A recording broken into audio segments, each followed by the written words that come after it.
Welcome to Modern Migration Australia. I'm Filippo Pellegrino, and today we're actually going to talk about how do I get Australian citizenship.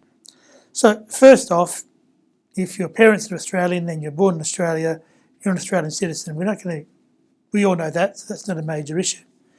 What's important to understand is, though, that Australia does not have what is called birthright citizenship. So if you come to Australia on a temporary visa or a provisional visa and you have a child, that child is not an Australian citizen. It doesn't have birthright citizenship. So how do you get Australian citizenship? So, for example, the majority of ways that people gain Australian citizenship is through descent. So this is, for example, the most common one is that a child is born overseas and their parents are Australian citizens, or at least one parent is an Australian citizen. So through the descent program, you need to basically, provide evidence that you have an Australian citizen parent.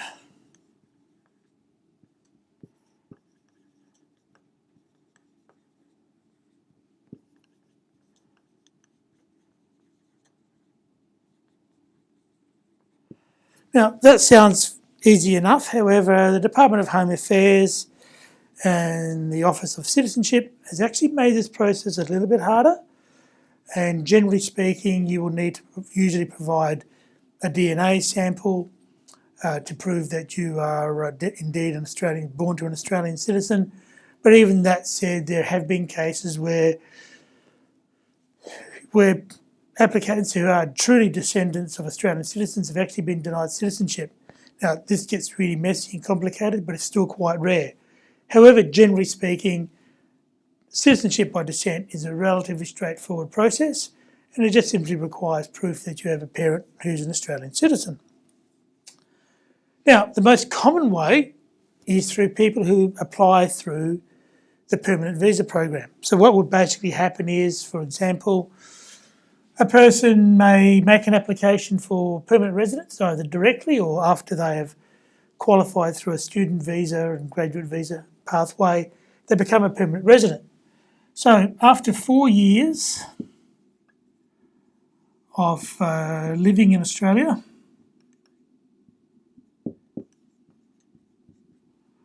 of which one year is as a permanent resident,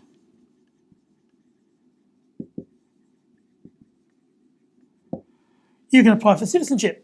So it's actually a pretty straightforward process. It's relatively simple. But as with all things that are relatively simple, there are complexities.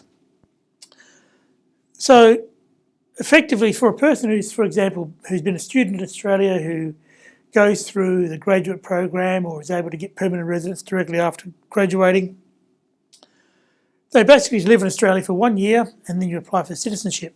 Now, you need to continue to live in Australia to be granted your citizenship. So you can't apply for citizenship and then wander off overseas somewhere, because that's not going to work for you. So you have to remain in Australia until your citizenship is granted. If you, for example, you've had direct entry into Australia as a permanent resident under the skilled program or the older business visa programs, then you remain in Australia for 4 years, and then after 4 years you can apply for citizenship. So your 4 years, it's 4 years lawfully living in Australia, 1 year of which is as a permanent resident. And like I said, that's kind of the way you would see students come through this process. And that's sort of how it works. Or 4 years if you have a direct entry permanent visa, then it's 4 years as a permanent resident.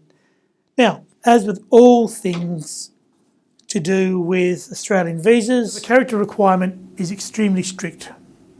So you don't have to have failed the character test. You don't even have to have met the character test as you do for a permanent visa. For example, have a small single conviction that may have occurred, a big fine or even a short jail term.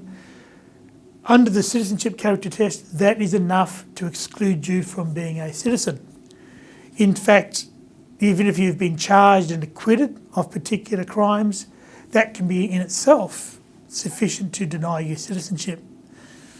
So people who are applying for citizenship, our first question is, tell us all about your past. Are there any convictions? Do you have a long history of speeding, unpaid speeding fines? Do you have a history of drink driving offences? These are the things that become an issue. Or can become an issue. So it's a really interesting one. The character requirement is exceptionally strict. So whilst the process is straightforward, the character requirement is substantial. So how do I get Australian citizenship? Basically by being born as a child to an Australian citizen, or by coming through the permanent visa program. Two simple ways, but as always, the character requirement is the most important, and that will also apply to citizens by descent. Thank you again for watching, and we look forward to speaking with you again shortly.